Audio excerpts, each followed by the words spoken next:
이혼이라는 결정을 내리기까지, 그리고 그 이후의 삶을 살아내기까지 여러분은 얼마나 많은 밤을 홀로 울며 지새우셨나요? 사람들은 흔히 이혼을 두고 실패한 인생이라거나 가정을 지키지 못한 사람이라는 낙인을 찍곤 합니다. 그리고 그 날카로운 시선보다 더 무서운 것은 여러분의 내면에서 끊임없이 귓속말을 건네는 죄책감이라는 괴물일 것입니다. 내가 조금 더 참았더라면 아이는 행복했을 텐데, 내가 노력했더라면 달랐을 텐데 라는 생각들이 마치 닷처럼 여러분의 발목을 옥죄고 있죠. 오늘 이 영상에서는 여러분을 괴롭히는 그 죄책감의 정체를 심리학적으로 해부하고, 뇌가 스스로를 갉아먹는 실패의 채널을 끊어내고 새로운 시작이라는 강력한 데이터로 리모델링하는 인지재구성 기술을 다룹니다. 분명히 말씀드립니다. 이혼은 여러분의 인격적 실패가 아닙니다. 더 이상 상처받지 않기로 선택한 여러분의 생존을 위한 가장 용기 있는 결단이었습니다. 우리의 뇌는 진화 과정에서 무리로부터 소외되는 것을 죽음과 동일하게 인식하도록 설계되었습니다. 그래서 관계의 단절, 특히 결혼이라는 가장 긴밀한 유대가 끊어질 때 뇌는 이를 생존의 위협으로 받아들이고 강력한 경보를 울립니다. 우리가 느끼는 죄책감은 사실 뇌가 사회적 결속을 유지하라고 보내는 아주 원시적인 생존 신호입니다. 문제는 이 신호가 현대사회에 와서 오작동하고 있다는 겁니다. 뇌는 상황의 맥락을 이해하지 못합니다. 단지 연결이 끊어졌다는 사실만을 보고 나에게 문제가 있다는 결론을 내리죠. 이 자동적인 해석을 멈추는 것이 바로 인지재구성의 핵심입니다. 많은 분이 나는 실패했다는 생각에 사로잡혀 있습니다. 하지만 심리학적으로 볼 때 실패는 목표가 달성되지 않음을 의미할 뿐 여러분이라는 인간의 가치가 훼손되었다는 뜻이 아닙니다. 지금 여러분의 뇌는 고속도로처럼 넓게 닫힌 자책의 길을 걷고 있습니다.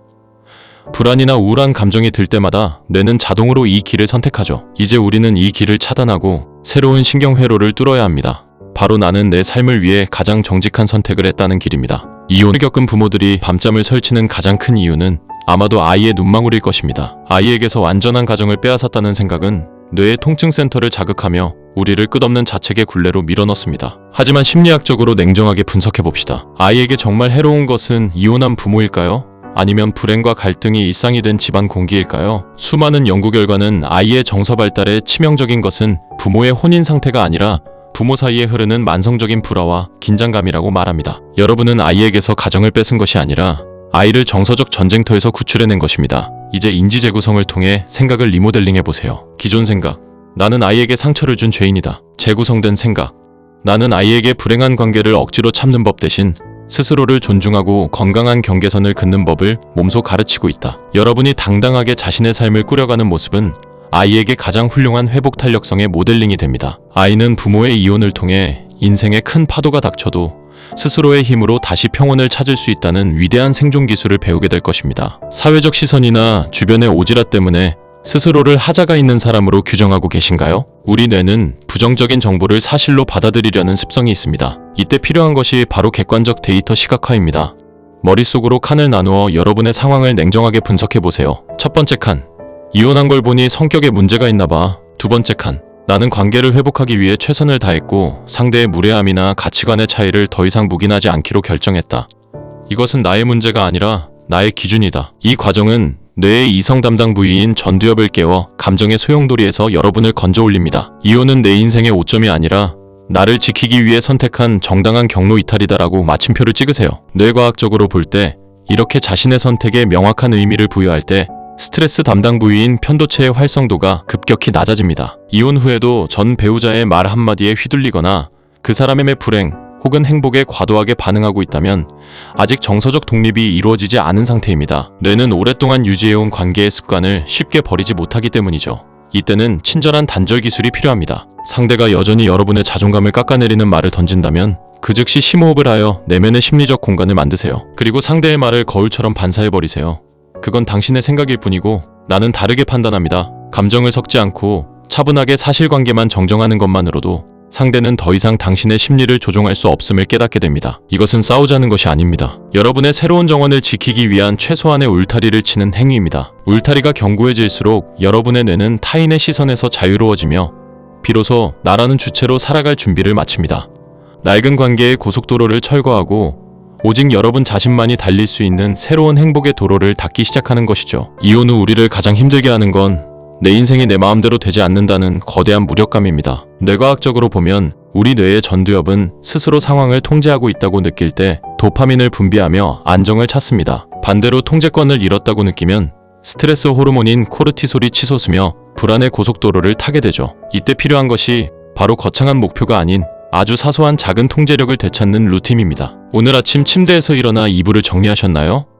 혹은 물 한 잔을 정성껏 마셨나요? 비웃으실지 모르지만 이런 사소한 행동 하나를 여러분의 의지대로 실행하는 것이 뇌 리모델링의 시작입니다. 뇌는 행동의 크기가 아니라 내가 계획한 것을 해냈다는 성취의 본질에 반응합니다. 무력감에 빠져 아무것도 할 수 없을 것 같을 때 1분 동안 자리에 앉아 눈을 감고 호흡에 집중하는 것만으로도 충분합니다. 이 작은 성공 데이터가 쌓일 때 뇌는 비로소 나는 여전히 내 삶의 주인이다라는 신호를 보내기 시작합니다. 나중에 늙어서 혼자 아프면 어떡하지? 경제적으로 완전히 무너지면 어쩌지? 이혼 후 밀려오는 미래에 대한 공포는 대개 구체적이지 않고 막연합니다. 심리학에서는 이를 재앙화 사고라고 부릅니다. 일어나지 않은 일을 최악의 시나리오로 미리 당겨서 괴로워하는 것이죠. 이때는 머릿속의 안개를 걷어내는 데이터 시각화 훈련이 필요합니다. 불안이 엄습할 때 노트를 펴고 3칸으로 나누어 적어보세요. 1. 지금 당장 해결해야 할 현실적인 문제. 2. 내가 지금 당장 할 수 있는 구체적인 행동. 3. 내 통제 밖의 일. 3번 칸에 적힌 내용들은 과감히 X표를 치세요. 여러분의 에너지는 오직 2번 칸에만 집중되어야 합니다. 막연한 공포를 눈에 보이는 할 일 리스트로 바꾸는 순간 뇌는 감정적인 패닉 상태를 멈추고 이성적인 문제 해결 모드로 전환됩니다. 이것이 바로 인지 재구성을 통해 불안의 에너지를 생존의 동력으로 치환하는 기술입니다. 우리는 이혼을 인생의 실패라고 부르는 사회적 프레임에 너무 익숙해져 있습니다. 하지만 과학자의 관점에서 실패는 단지 원하는 결과가 나오지 않은 실험 데이터일 뿐입니다. 여러분의 결혼 생활이 여러분이 바랐던 결말로 끝나지 않았다고 해서 그 시간 전체가 무의미해지는 것은 아닙니다.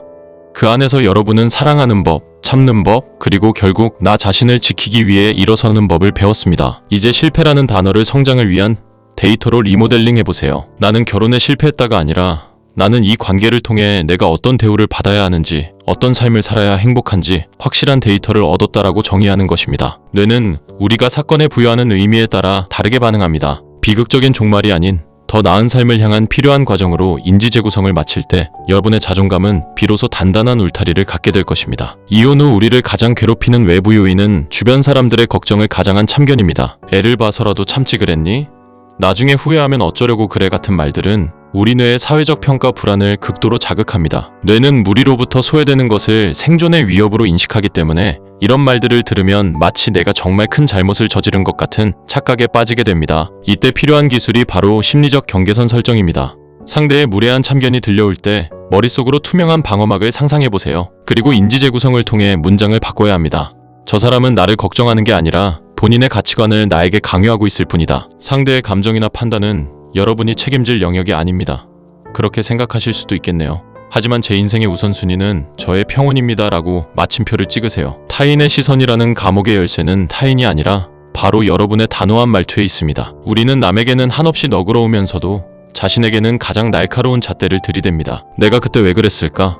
내가 조금만 더 현명했더라면 같은 자책은 뇌를 만성적인 스트레스 상태로 몰아넣습니다. 심리학에서는 이를 해결하기 위해 자기 자비 훈련을 권장합니다. 여러분의 가장 친한 친구가 여러분과 똑같은 상황에 처해 있다고 가정해봅시다. 여러분은 그 친구에게 거봐, 네가 못나서 이혼한 거야 라고 비난하실 건가요?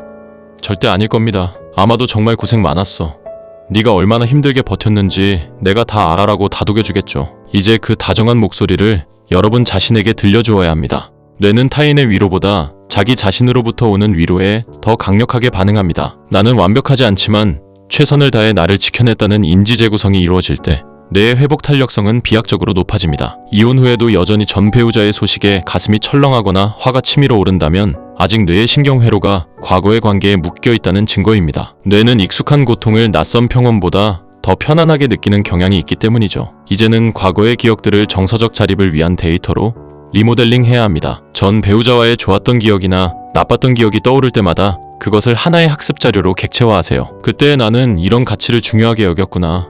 그 경험 덕분에 나는 이제 이런 사람을 멀리할 수 있는 안목이 생겼구나. 과거를 후회의 대상이 아닌 나를 더 깊이 이해하기 위한 수업으로 재정의하는 것입니다. 이렇게 과거의 의미를 재구성하면 뇌는 더 이상 과거의 유령에 휘둘리지 않고 현재의 삶을 구축하는 데 모든 에너지를 집중하게 됩니다. 이것이 바로 이혼 후 진정한 독립을 이루는 심리학적 비결입니다. 여러분, 이제 우리는 자책의 고속도로를 폐쇄하고 나를 위한 새로운 길을 닦는 마지막 단계에 와 있습니다. 인지 재구성의 최종 목적지는 단순히 과거를 잊는 것이 아니라 과거의 파편들을 모아 더 단단한 나라는 성을 쌓는 것입니다. 이 과정에서 가장 필요한 무기는 바로 자존감 선언입니다. 지금 이 순간 거울 속의 여러분을 똑바로 응시하며 마음속으로 혹은 나직한 목소리로 따라해보세요. 나는 누군가의 배우자나 부모이기 이전에 그 자체로 존엄한 인간이다. 나의 가치는 혼인 상태나 타인의 평가에 의해 결정되지 않는다. 나는 과거의 아픔을 걸음 삼아 더 깊고 단단한 행복을 스스로 일궈낼 충분한 힘이 있다. 뇌는 여러분이 스스로에게 내뱉는 확신의 참 말을 실시간으로 모니터링하며 새로운 자아상을 수용하기 시작합니다. 이 선언은 단순한 자기 최면이 아니라 뇌의 신경회로를 긍정적인 방향으로 강제 리모델링하는 강력한 심리학적 도구입니다. 오늘 다룬 방대한 내용을 여러분의 삶에 정착시키기 위해 핵심 내용을 요약하고 실천 가이드를 드리겠습니다. 죄책감은 뇌의 오작동 신호입니다. 연결이 끊겼을 때 울리는 원시적인 생존 본능일 뿐 여러분의 인격적 결함이 아님을 인지하세요. 아이에게는 회복 탄력성의 모델이 되어주세요. 불행한 부모보다 스스로 행복을 찾아가는 부모의 모습이 아이에게 가장 훌륭한 교육입니다. 작은 통제력부터 회복하세요.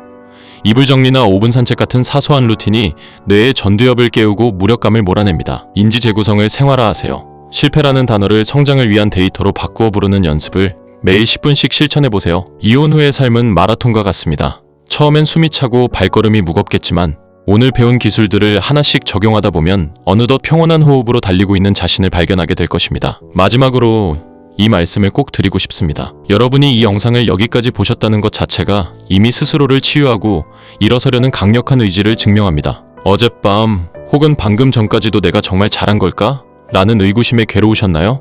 괜찮습니다. 그 의구심조차 여러분이 삶을 얼마나 진지하게 대하고 있는지를 보여주는 증거니까요. 이제 자책의 짐을 내려놓으세요. 여러분은 충분히 아파했고 충분히 견뎠습니다. 이제는 상처난 자리에 새살이 돋도록 스스로에게 너그러워질 시간입니다. 여러분의 정원에는 반드시 다시 꽃이 필 것입니다. 오늘 준비한 심리학 수업은 여기까지입니다. 이 영상이 여러분의 무거운 마음을 조금이라도 덜어주는 작은 등불이 되었기를 바랍니다. 지금 이 순간 여러분이 스스로에게 해주고 싶은 가장 따뜻한 위로의 한마디는 무엇인가요? 댓글로 남겨주세요. 글로 적는 행위 자체가 뇌의 치유 회로를 활성화하는 훌륭한 인지 재구성 훈련이 됩니다. 여러분의 새로운 시작을 진심으로 응원하며 저도 댓글 하나하나 소중히 읽겠습니다. 영상이 도움되셨다면 구독과 좋아요로 이 평온의 에너지를 함께 나눠주세요. 시청해주셔서 감사합니다.